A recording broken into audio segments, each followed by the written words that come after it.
History is written by the victors. It is shaped by wars, by empires, and by the weapons we build. But what if the most terrifying event of the 20th century wasn't a weapon at all? What if it was a message? A warning. Landing from the cosmos itself. It began as a perfectly ordinary morning in the remote Tunguska River basin, a vast, empty wilderness of pine forest and swamp, larger than a country, yet home to only a few nomadic Evenki reindeer herders. At 7:17 a.m., a herder named S. Semenov was sitting on the porch of his trading post, miles from the epicenter. He was looking north. What he saw would haunt him for the rest of his life. In his own words, Semenov testified, "Suddenly, the sky split in two. High above the forest, the whole northern part of the sky appeared covered with fire. I felt a great heat, as if my shirt was on fire. I wanted to tear it off. Then, the sky shut closed. A dark, hollow thump was heard, and I was thrown several feet from the porch. I lost consciousness." Semenov was 40 miles away. Closer to the blast, members of the Chuchan and Checherin tribes were camped by the Kimchu River. They described a sound like rocks falling from the sky and a storm of thunder. The forest around them was flattened. Their reindeer herds vanished. This was not a storm. This was not a forest fire. In a single instant, an explosion detonated 5 to 10 kilometers above the Siberian forest. It released the energy of 15 megatons of TNT.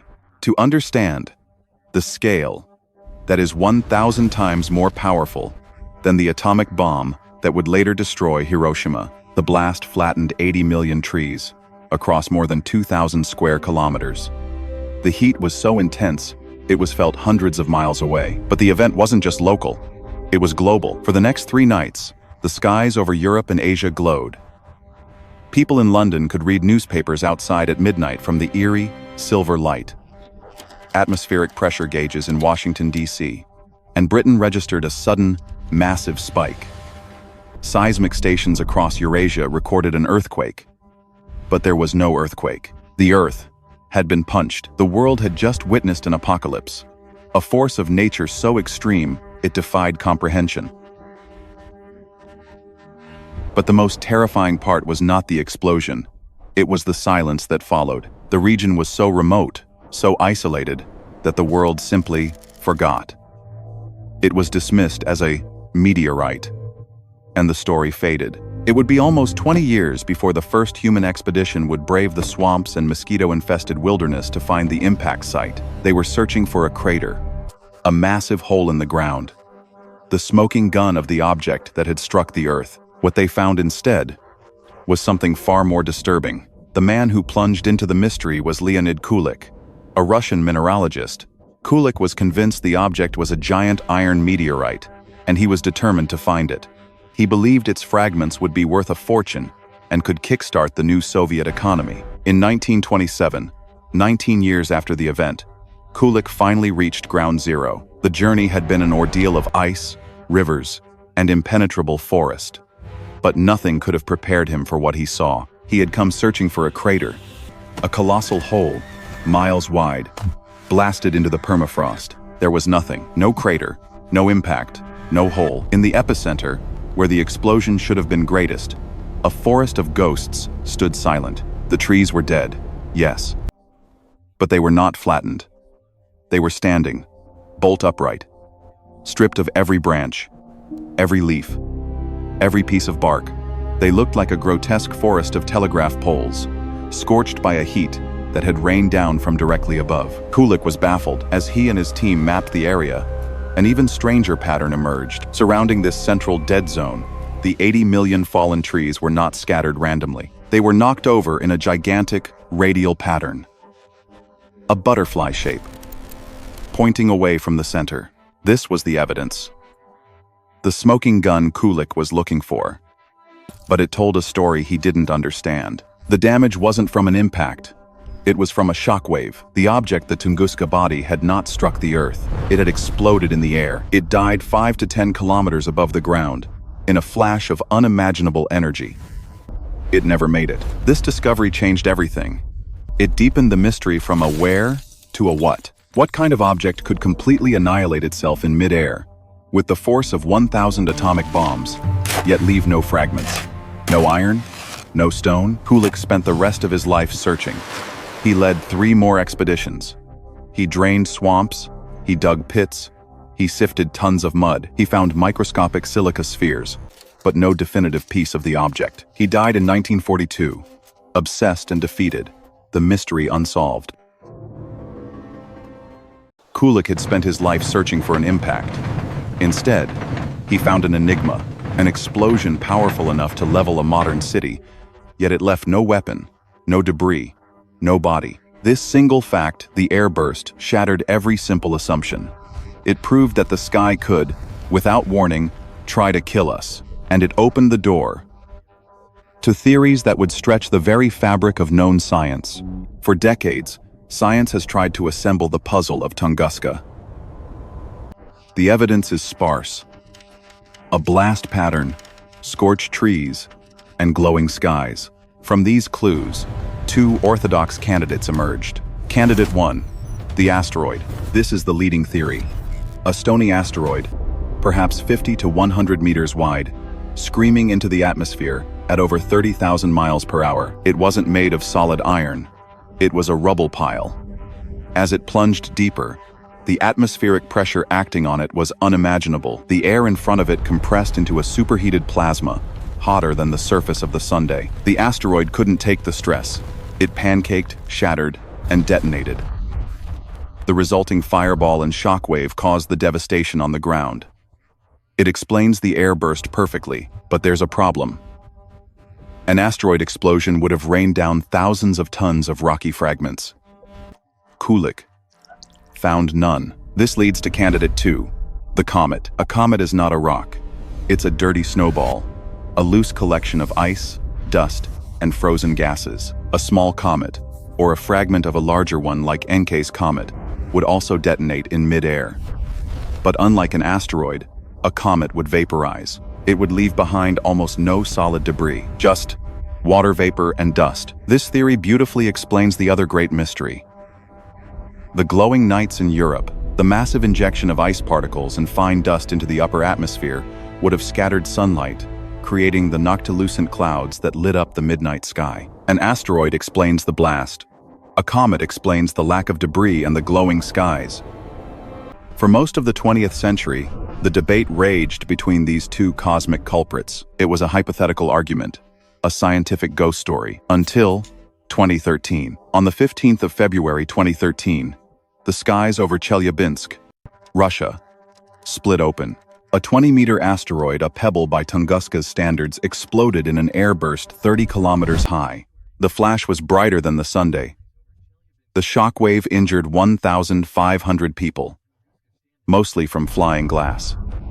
The energy released was 30 times that of the Hiroshima bomb. Chelyabinsk was a revelation. It was Tunguska in miniature. It was the smoking gun that Leonid Kulik never found. It proved, in terrifying high definition, that asteroid airbursts are real. They are not a once-in-a-million-years event. They happen. Case closed? Almost. Chelyabinsk proved the mechanism of Tunguska.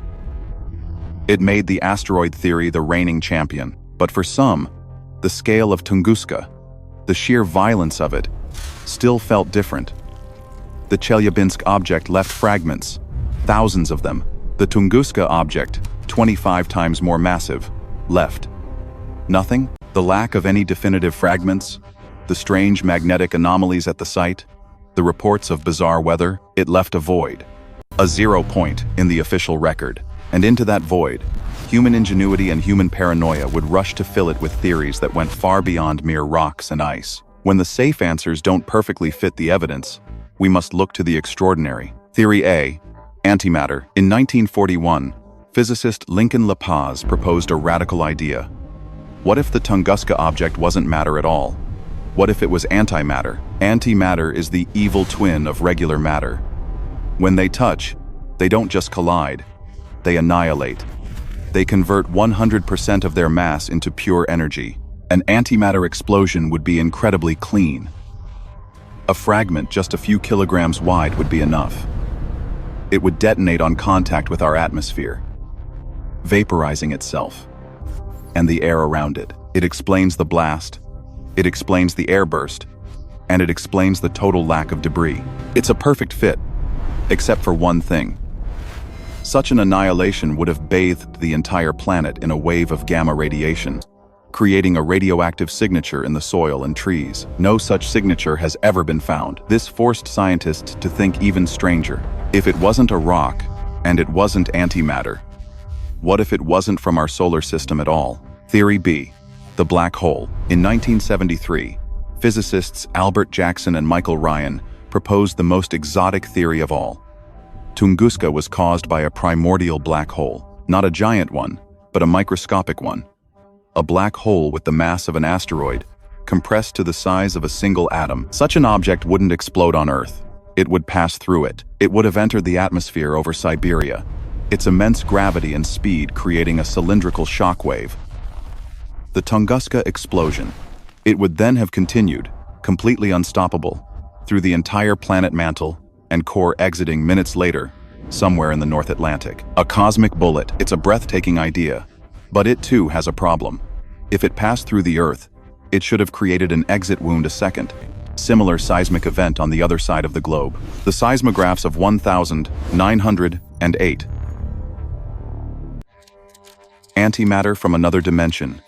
A black hole from the dawn of time. These theories are cosmic in scale, but the third and most persistent zero-point theory is not cosmic at all. It's human. Theory C. The Tesla connection. Nikola Tesla. The man who dreamed of death rays and ball lightning. The man who wanted to power the entire globe, wirelessly. In the early 1900s, Tesla was consumed by his Wardenclyffe Tower project. His goal, to beam electrical energy through the Earth itself, to any point on the planet. The theory is this. On the night of June 29, 1908, in a desperate, unauthorized experiment, Tesla aimed his Wardenclyffe Tower and fired. He intended to reach the Arctic, perhaps to impress explorer Robert Peary, but he miscalculated. The beam of immense energy shot across the Atlantic, across Europe, and discharged its full power in the empty skies above Tunguska. The timing is compelling. Tesla was known to be testing. He spoke of terrible things his machine could do. And the region of Tunguska is curiously aligned with his potential targets. But is it plausible? The energy required for the Tunguska blast was 15 megatons. The power output of Wardenclyffe Tower was nowhere close. Not by a factor of millions. To believe this theory, you must believe Tesla had access to a form of physics we still do not understand. That he was not just a genius, but a sorcerer. A rogue black hole, a fragment of anti-creation, a man-made bolt of lightning. These theories stretch from the cosmic to the conspiratorial. They are compelling, terrifying, and, most likely, wrong. But they all stem from one uncomfortable truth. The safe answers don't perfectly fit all the evidence. The deeper we dig into Tunguska, the less certain we become. We are left with a single, chilling fact. Something happened. Something with the power to erase a city from the map in the blink of an eye. But what if the answer wasn't a rock, or a black hole, or a human weapon? What if it was a warning? In the 21st century, science has new tools. Researchers have analyzed the layers of peat moss in the swamp's layers that have faithfully trapped the atmospheric fallout of 1908. Inside that peat, they found microscopic spheres of silicate and magnetite. They found minerals like nanodiamonds and lonsdaleite, minerals that only form under the extreme heat and pressure of a cosmic impact. An Italian team has even proposed that Lake Cecco, a nearby cone-shaped lake, might be the long-lost crater, or at least a crater from a large fragment of the main body. The evidence, today, is overwhelming. It wasn't Tesla. It wasn't a black hole. The culprit was a celestial object, most likely a stony asteroid, which exploded, shattered, and burned, with perhaps one or two large pieces surviving to scar the Earth. The mystery, it seems, is solved. Is it? We know what it was. A rock. But we still don't know why. Why are its fragments so impossibly hard to find? Why the strange magnetic anomalies? Why the reports of genetic mutations in the trees? The official story is clean, but the site, it remains a place of profound mystery, a zero point where the line between known science and the profound unknown is blurred.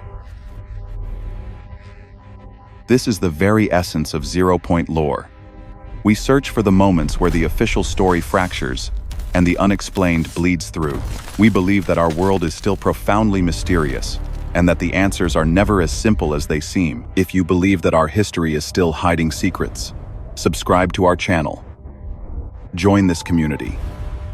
We need more voices to sift through the evidence and to ask the questions no one else will. And we want to know your theory. What do you believe truly happened at Tunguska?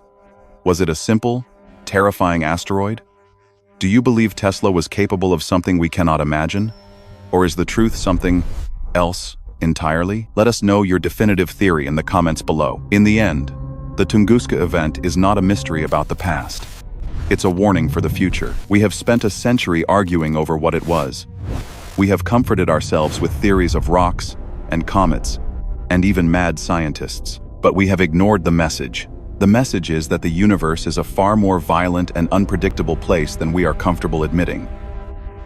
The cosmos does not need alien starships or divine intervention to erase us. It just needs a single, stray rock. The real mystery of Tunguska is not what exploded over Siberia in 1908. The real mystery is when the next one will arrive, and this time, it won't be over an empty forest.